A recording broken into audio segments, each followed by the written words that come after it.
to On the Middle East, our Monitor's podcast on the big stories of the day. My name is Ambryn Zaman, and today I'll be talking about the Kurdistan Workers Party, or PKK, the outlawed militant group that has been engaged in armed conflict with the Turkish state since the last century. Today, August 15, marks the 39th anniversary of the launch of the PKK's violent campaign. Their fight was initially for Kurdish independence, but the PKK's imprisoned leader Abdullah Öcalan reversed course in the early 90s, and today the group says it wants to do away with the nation state and replace it with a form of radically decentralized civic rule. The PKK is formally designated as a terrorist organization by Turkey, the United States, and numerous European countries. It has faced many setbacks over the years, most notably in 1999, when Öcalan was captured with the help of the CIA.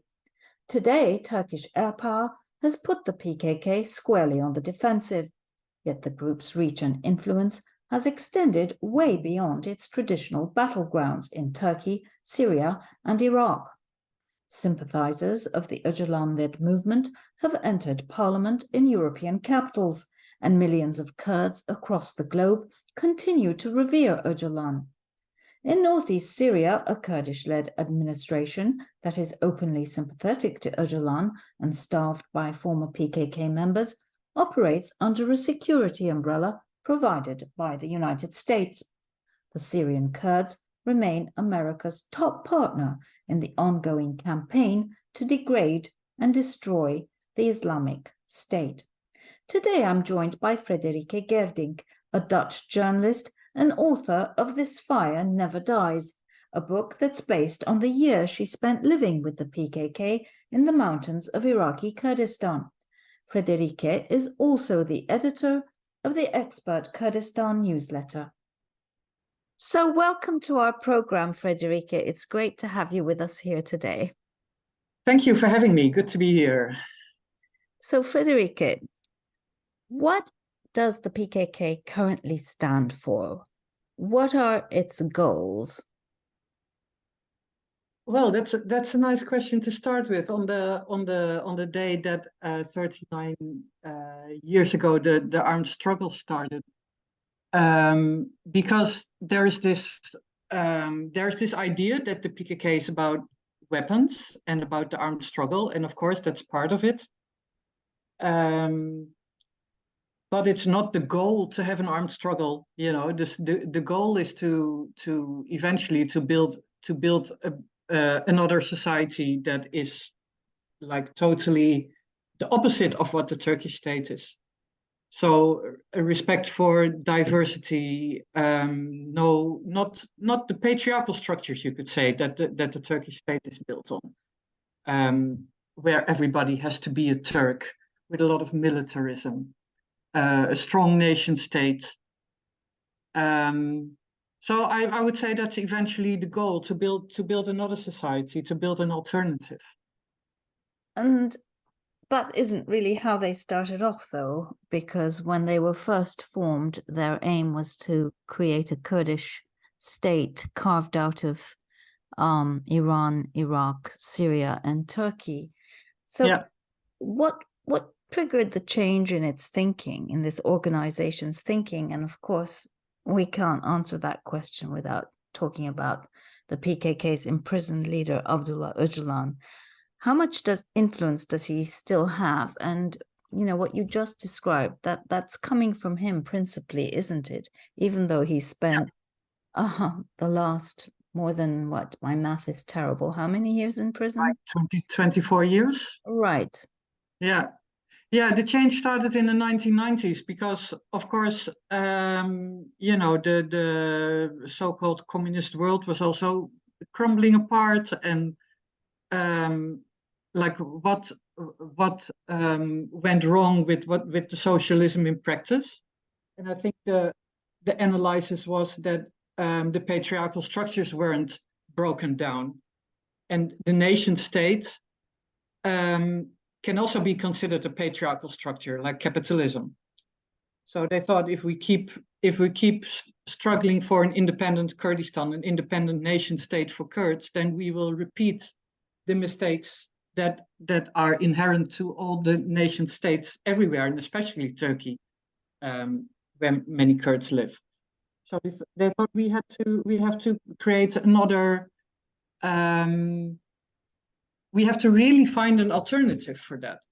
And Öcalan was the one who initiated that paradigm shift, but he was also inspired by Murray Bookchin, an American political thinker, which ended up in this concept called democratic confederalism, which means like giving people power over their communities on a very small level, on a local level, on a village or a neighborhood level, and then all these local committees work together for goals that are greater, for policies that that are bigger than just small structures.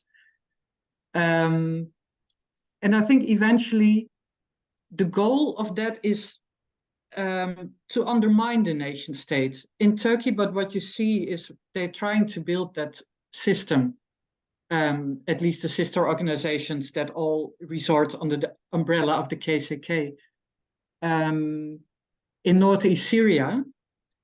And they've been doing that for 10 years now, 10, 11 years. And they also, for example, kicked ISIS out of Raqqa, which is not at all a Kurdish city, it's an Arab city. But there you also give the people a say over their lives on a local level. And the more you spread that, the more you undermine the system of the nation state and try to sort of render it obsolete. So I think that is how you could look at it. Yes, and of course, feminism is a very strong part of that ideology now, gender equality. But before we talk about that, it also kind of sounds a bit abstract. And if this is the goal, it also begs the question of why they feel they need to be still engaged in armed struggle if it's about building communities. And my answer to that would be, and you may disagree with me, is that at heart it is still very much also a Kurdish nationalist movement. That when a Kurdish person decides to risk their lives and goes out and often dies for that, it really is because in their hearts they also do want their own homeland. So there seems to be that tension between the ideas, the program, the ideology that's being articulated. Yeah, but the homeland already exists, of course. Sometimes when I mention Kurdistan, some people say, "Where is Kurdistan? Show it to me on the map," like as if a Kurdistan or whichever Palestine or whichever nation that doesn't have a country, as if you only exist if you have a state. Kurdistan already exists. You and I have gone there so many times, so you don't need a state to exist as a people and as a homeland. And yeah, maybe people may join because they want to fight for their Kurdish identity, but that doesn't make the movement a nationalist one. I think it's about rights and also everybody's rights. I've met also Armenians in the PKK, or foreigners, or Arabs, Turks. So in that sense, that people join to fight for the Kurdish identity doesn't necessarily mean that the movement is nationalist. So you spent a very long time living, with the PKK physically in the mountains of northeast Iraq, right? Kurdistan. Yeah. And you talked to these people. What was your impression, overall of how they saw the reason for being there? Did you see there was a tension between, as I described, the assigned ideology and what really drove them? at the end of the day, particularly given that in, I'm sure, many cases, they were coming from Turkey, where their identity is repressed and where many feel that until they have their own country, they won't be able to, express that identity freely. Yeah, no, definitely. And I especially saw that with young people who hadn't been in the PKK for that long yet. I really remember very well a long conversation with a young woman. She was 19, 20. And she said, I'm not angry anymore, but when I first joined, I was very angry because they told me I'm not here to fight for my own state. And I was very angry because I didn't understand why not. And now now that I've had more education here, I understand it better, and I'm not angry about it anymore. But it's difficult to make that switch for people when they first join, and that's also because for me it was also because I heard already for so many years that the PKK is not striving for a state. And that they were not, like the Turkish state says, separatists. They're not separatists. They want to undermine the state, okay, but they don't want to, cut Turkey in parts or something. And years ago, I thought maybe I am a separatist, maybe, Well, maybe it's not a bad idea. Maybe you Turkey, people were calling you that, weren't they? And a terrorist, what have you. And we all then, get stuck with those labels, unfortunately. Because I thought, okay, then because I thought you have this ideology that is, it's an ideology that is going to the future, is how I see it, because nationalism is sort of an idea of the 19th, 20th century. And what the PKK's ideology is now is, for me, more fitted to the future, and nationalism.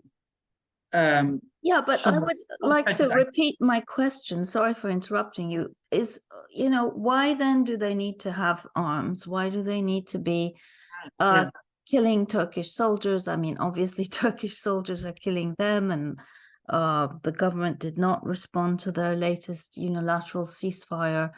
Do you believe there is a valid reason for the PKK to still exist as an armed group? Yeah, I do, because the problem hasn't been solved. And, people ask, especially on this day, like 39 years after the armed struggle started, like, is it still necessary, and why doesn't PKK lay down its arms? But it's the state that has to lay down its arms. That is the solution of the Kurdish issue. It needs to be solved at the negotiating table.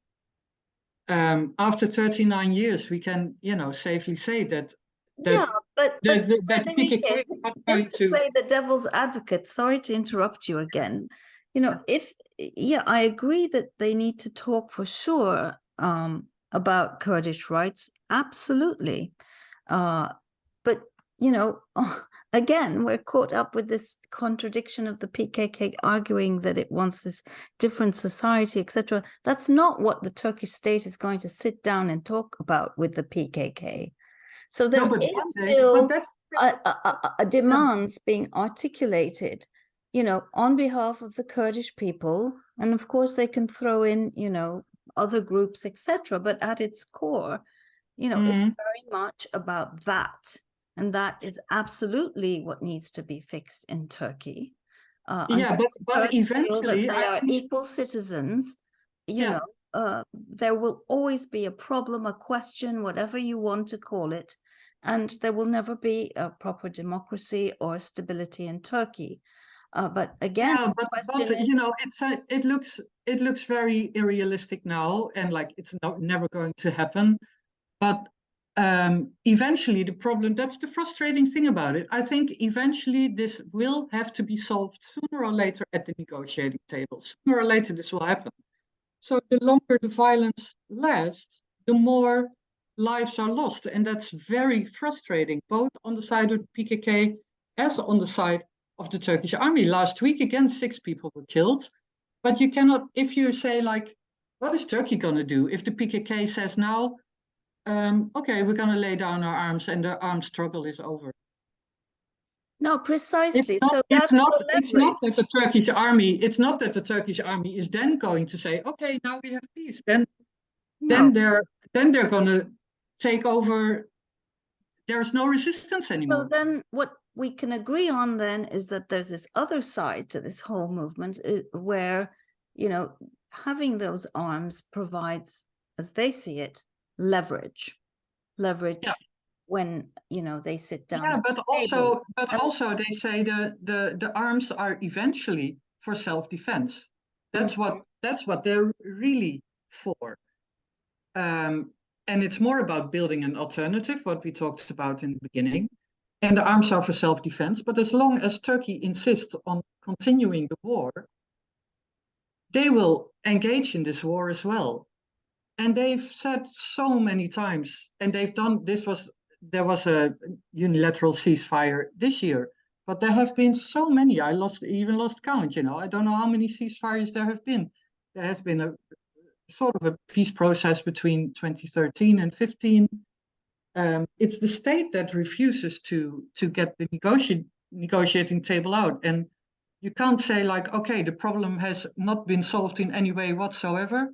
So, you know, I think Duran Kalkan, the veteran Kurdish fighter, he said it was a little bit much, but 50,000 fighters have been killed over the last 39 years.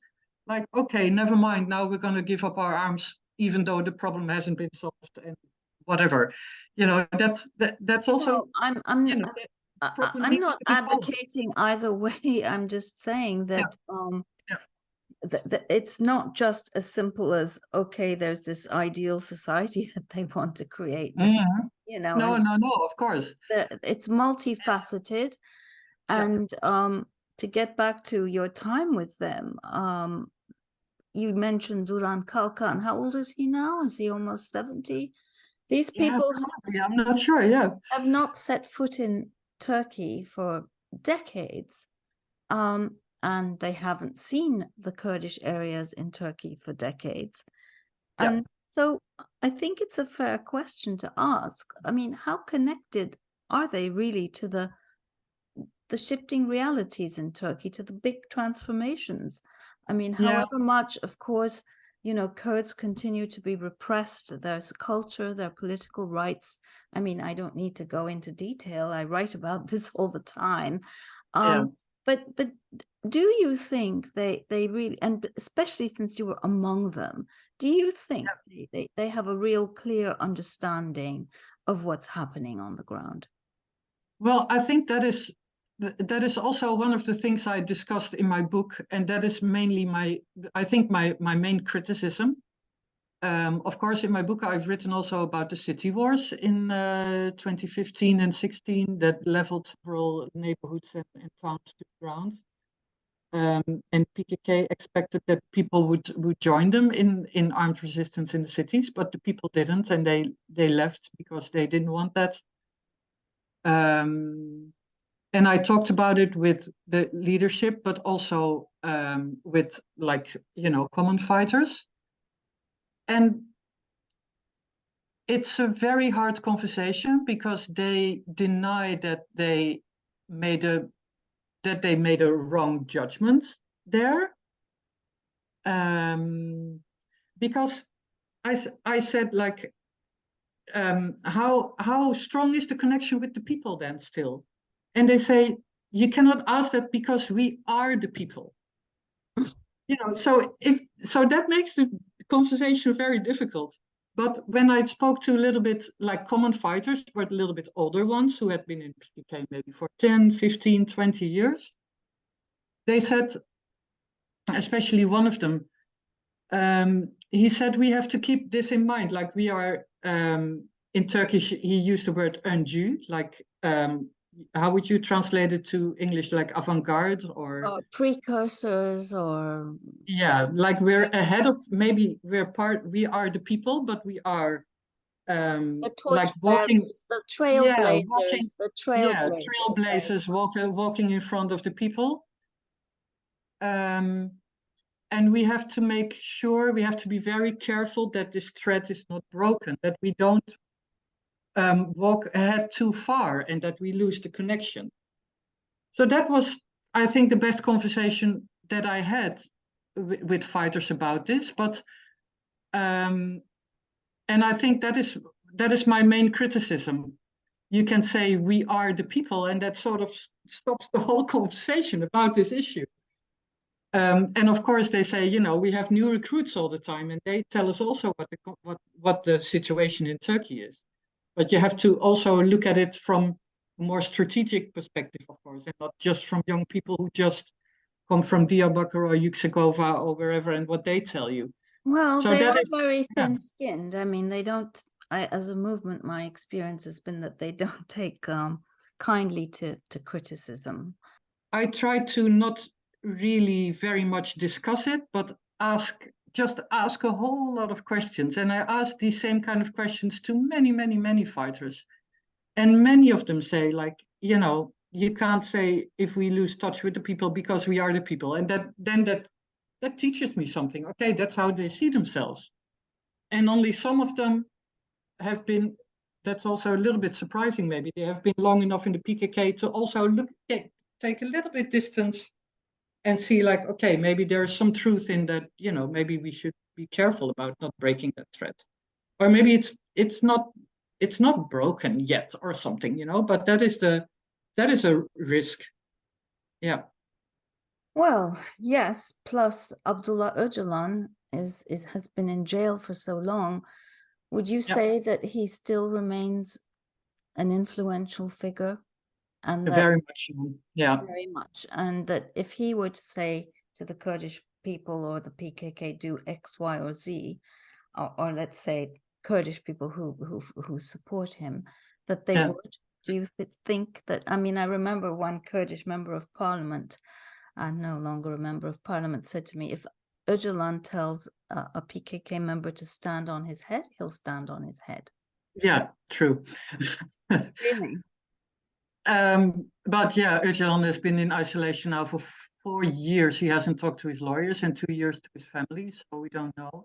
But I was there in 2013 in Diyarbakir when the peace process started and when his letter was read out on the stage. And he like literally declared the times of armed struggle being over, But the state doesn't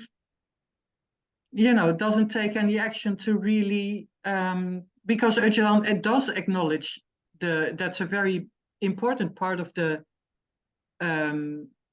struggle is the right to self-defense. So in that sense, well, I mean, Erdogan at one point made a real effort, I think. However much we can, in hindsight, see that there was quite a bit of cynicism involved as well. I mean, he's still the first Turkish leader to have sanctioned direct talks with the PKK and Abdullah Öcalan. And some would but look at argue where that we are now, Yeah, look at where we are now today. And some might argue that, well, ultimately, and if you bear in mind this attempted coup, that perhaps the so-called deep state, the security state, somehow prevailed in the end. And for them, fixing, quote unquote, the Kurdish problem for those people is, basically the other side capitulating. There's no question of giving. There's only crushing. And obviously we're in a stage though where, of course, especially thanks to these Turkish drones, the new technology, the Kurdish fighters of the PKK are very much now on the defensive. I mean, they have to live underground now, in fact, many of them. As you well know, even when you were there, I mean, you could never go back and repeat that experience of living with them, could you? Very true. Very people true. like Cemil Bayık no longer give interviews to foreign journalists. No. I mean, they're really under tremendous military pressure for sure. I think they definitely they really yes, true. But on the other hand, that's true. And the PKK has started to dig tunnels for tunnel warfare years ago, so they can still resist, and they still, like last week, several Turkish soldiers being killed. But the Turkish army has always had the technological advance. They're the second NATO army, so they've always been ahead of the PKK. The PKK has never had like advanced weaponry, and still they've held out now for 39 years, and now they've adapted again to the drone war. So I think it's, even now with the drones, Turkey still didn't take the mountains. They're making advances, but they still didn't take it. And now, Bayraktar drones have been in the sky for a few years now. So resistance is going on, and I think that is really what I think is frustrating, that that eventually it will have to be solved in a political way, and people ask, when will the PKK lay down its arms, or when will the Kurds maybe get enough of this, and demand that the people demand the PKK to stop. But what if we turn it around and ask, when are Turks going to be fed up that their men are coming back from the mountains? Well, that's the thing, Frederike. As you well know, this war has now shifted beyond Turkey's borders to Syria and to Iraqi Kurdistan. And ordinary Turkish people don't quite feel the heat, the pain in the same way they used to, particularly in the 90s and early mid-2000s. So in that sense, the need to fix this may not feel that urgent, and there isn't that kind of pressure on the government to No, there isn't. But it would be an interesting question to ask, and hardly anybody is asking it like this. Like, when people say Kurds, but you can also say, what about Turks? When are they finally going to see? There's so much money going to this war. Hard. I mean, Frederike, it's hard, but it is totally, captured by the state. Yes. Who can even go on Turkish TV and say? I know, but I'm not saying about what you've said today, even, a single sentence that you've used today without ending up in jail. This is not a question that is ever being asked. All the responsibility is always put on the PKK. When is the PKK going to lay down arms? Are they still connected to the people? And these are all relevant, important questions.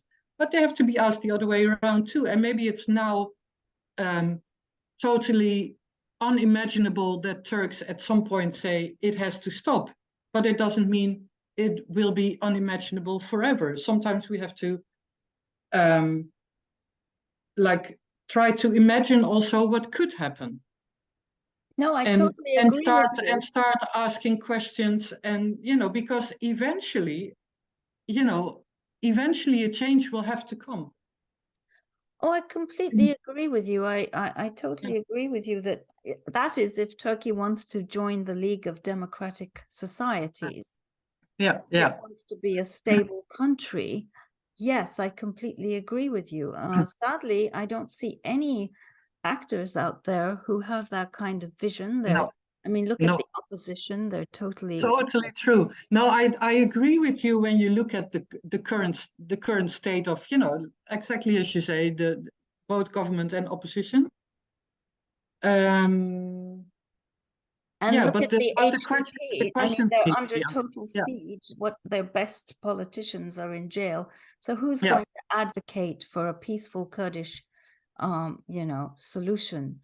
Everyone. Well, the PKK they keep saying, like, we have to go to the negotiating table. And you talked about Öcalan. I think his situation is also very exemplary for how the Kurdish situation in Turkey is. Because he was not in isolation in 2013, 2015. There was a peace process going on, and then you could actually say his name, and now everything is so locked. There's very hard to see a way out into better times, and that is reflected by his isolation. So that is why I think also the PKK and the whole Kurdish movement is always focusing on the freedom of Öcalan. because it seems absurd now to think of his freedom. But it's equally absurd to think of that the Kurdish issue is going to be solved now. It's just as absurd. But if he is free, they know that the Kurdish issue will be solved. It's not the same with Demirtas, for example. If he's going to be freed, then finally Turkey is, doing what also the European Court of Human Rights says, and he will be free before the Kurdish issue is solved. But Öcalan's freedom is equal to the final, the solution of the Kurdish issue. So that's why they keep pressuring on his freedom. It means solve it, go to the negotiating table, solve the problem. But, the PKK isn't just, as you said at the beginning of our conversation, just an armed movement. It's much bigger than that. It's evolved into a global organization that has influence across Europe, places like Australia, even Latin America and the United States these days. Its ideas, especially, of course, when you saw those women fighters, fighting so bravely against the Islamic State, that sort of really inspired a lot of people, especially young people across the globe. So, however much, let's say, you put them on the defensive militarily, it does seem like it's growing as a movement politically, right? Yes, and they're very well organized.